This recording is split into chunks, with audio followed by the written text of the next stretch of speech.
సిద్ధు తులసిల మధ్య వచ్చిన విడాకుల డిస్టర్బెన్స్తో సిద్ధు తులసికి కాస్త దూరంగా ఉంటాడు. సిద్ధుని ఎలాగైనా ప్రేమతో మార్చుకోవాలని ట్రై చేస్తూ ఉంటుంది తులసి. నైట్ పూట సిద్ధు బెడ్రూమ్లోకి వచ్చేసరికి మల్లెపూలు పెట్టుకోవడానికి ఇబ్బంది పడుతున్నట్టు యాక్ట్ చేస్తూ ఉంటుంది తులసి.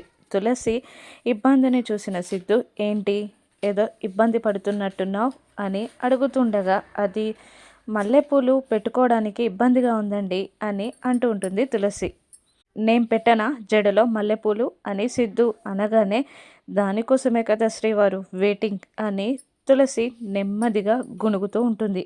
ఏమన్నావు అని సిద్ధు గట్టిగా అడగడంతో, అది మీకు ఇబ్బంది లేకపోతేనే వీలైతేనే పెట్టండి అని తులసి అనడంతో, వెళ్ళి ప్రేమగా పెడతాడు అన్న సిద్ధు మాత్రం ఎమోషనల్ లెస్గా తులసి తలలో పూలు పెడుతూ ఉంటాడు సిద్ధు. తులసి మాత్రం సిగ్గుపడుతూ ఉంటుంది.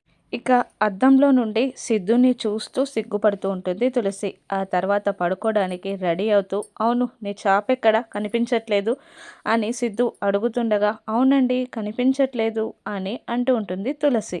నేను వెతికి పెడతానాగు అని అంటూ చాప కోసం రూమ్ అంతా వెతుకుతూ ఉంటాడు సిద్ధు. కానీ తులసి కావాలనే చాప కనిపించకుండా బెడ్ కిందికి విసిరేస్తుంది. నా మనసు చూడకుండా చాప చూస్తానంటావేంటి మొగడా అని సిద్ధును చూస్తూ మనసులో గునుక్కుంటూ ఉంటుంది తులసి. ఇక సిద్ధుని ప్రేమగా తులసి మార్చుకోగలదా? రాను ఎపిసోడ్స్లో చూద్దాం. Thank you for watching.